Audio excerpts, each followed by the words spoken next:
kecil di Woyla, Aceh Barat, hidup seorang anak yatim piatu yang tinggal bersama neneknya. Anak itu bernama Saidi, sang nenek biasa dipanggil Nekni. Mereka hidup dari hasil ladang yang tidak begitu luas. Hasilnya pun tidak begitu banyak. Meski hidup dalam kemiskinan, Nekni selalu mengingatkan Saidi untuk bersyukur atas apa yang telah diberikan oleh Allah Subhanahu wa Ta'ala. Suatu pagi, Nekni hendak pergi ke ladang untuk memanen padi. Seperti biasa, Nekni selalu mengajak Saidi untuk pergi bersama. Namun pagi itu, Saidi merasa tubuhnya sedang tidak sehat.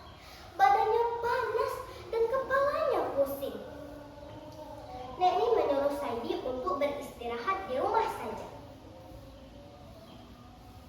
Cucuku, beristirahatlah di rumah saja. Nanti jika kamu lapar, masaklah beras. Ambil segenggam saja, itu sudah cukup untuk makan kita berdua. Pesan Nekni sebelum berangkat. Menjelang siang, Saidi merasa lapar. Ia bergegas ke dapur. Di dalam hati, ia berujar, Nekni menyuruhku untuk memasak segenggam beras saja. Apa nanti bisa kenyang? Lalu diambilnya segenggam beras, dicuci hingga bersih.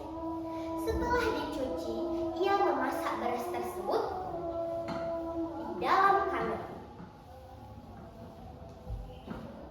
Saidi menyalakan api dari kayu bakar sambil membacakan bait syair Aceh yang sering dia dengar dari neneknya. Dengan bismillah puja ke Allah, salawat salam ke Rasulullah, melaki doa menggema Allah, bersehat tubuh rezeki melimpah.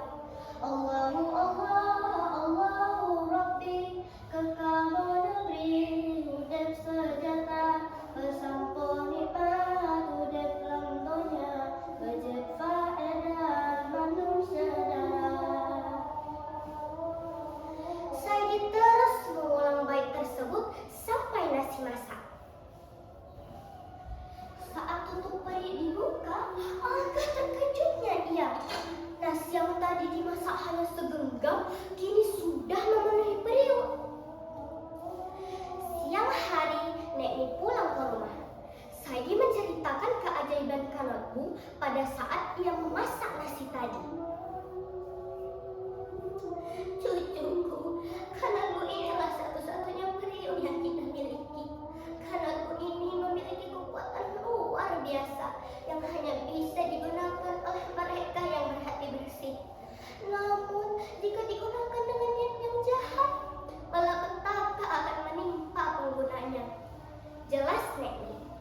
Setelah mengetahui keajaiban Kanotbu itu, Saidi terus berpikir bahwa kehidupannya dalam kemiskinan sudah cukup membuatnya jenuh selama ini. Ia menginginkan bagaimana hidup dalam kemewahan dan kekayaan. Suatu malam yang terang benderang, bulan purnama bersinar penuh di langit. Saidi ingin mencoba kembali keajaiban Kanotbu itu.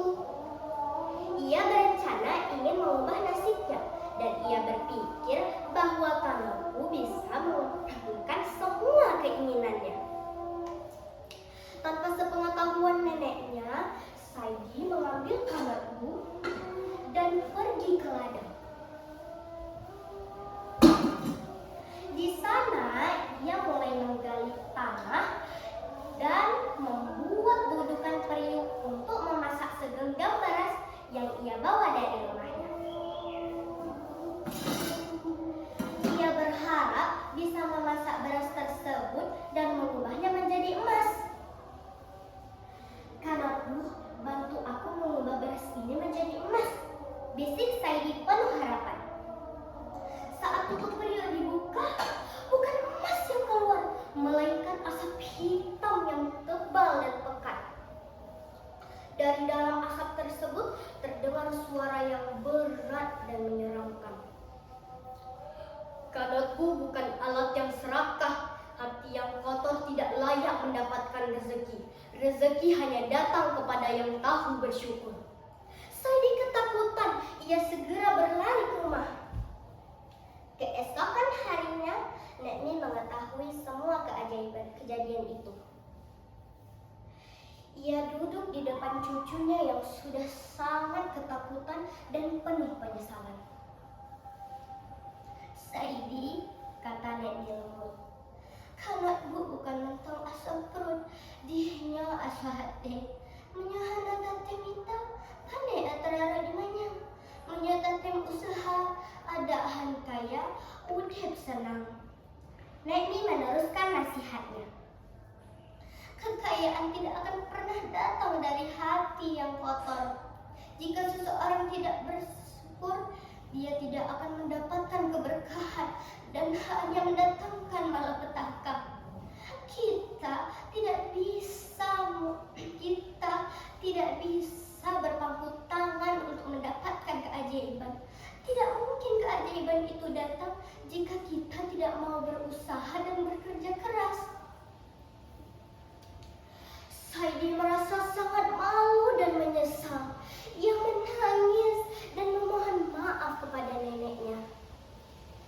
Ia berjanji untuk memperbaiki diri.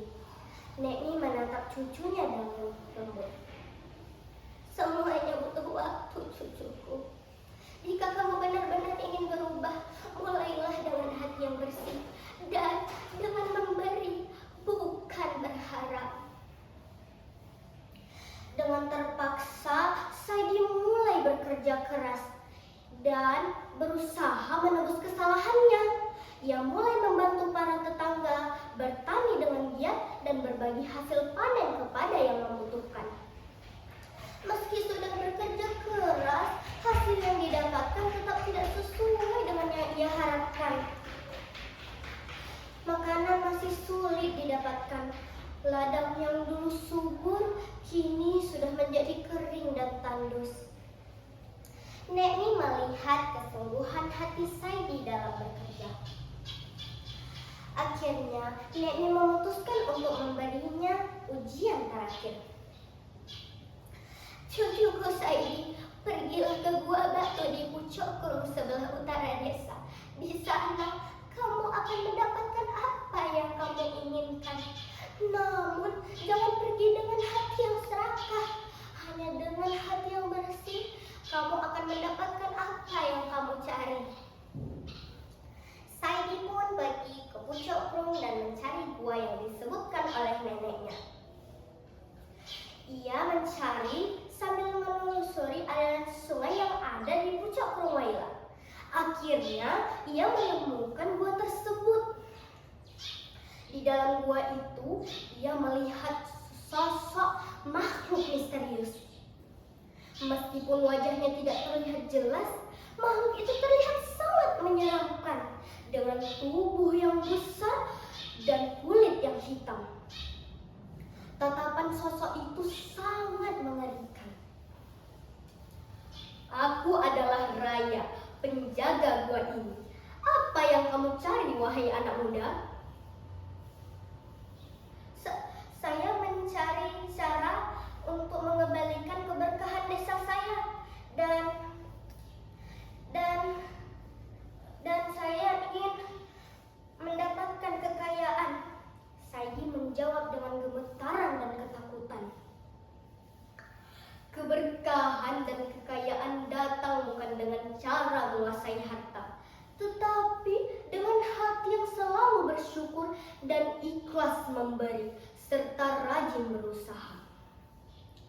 Jika kamu menginginkan apa yang kamu inginkan, kamu harus melepaskan semua keinginan duniawimu dan mengutamakan kepentingan orang lain. Saidi bingung. Ia mulai memahami kata-kata si Raya. Ia pun kembali ke desanya. Kali ini dengan hati yang berbeda.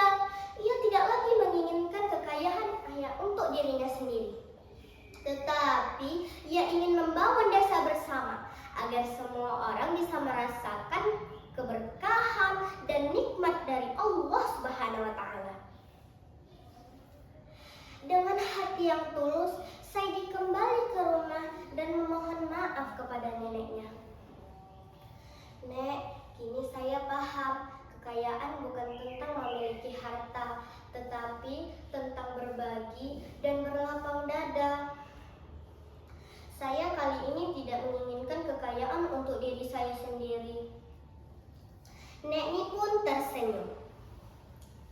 Tahun demi tahun berlalu, Saidi tumbuh menjadi pemuda yang dihormati di desanya. Ia tidak lagi terpesona oleh kekayaan duniawi. Ia diangkat menjadi pemimpin desa yang bijaksana. Banyak orang mulai mendengar keberkahan yang diperoleh oleh Saidi. Mereka datang untuk mengetahui dan mempelajari bagaimana hidup dengan hati yang bersyukur dan berbagi. Sekian kisah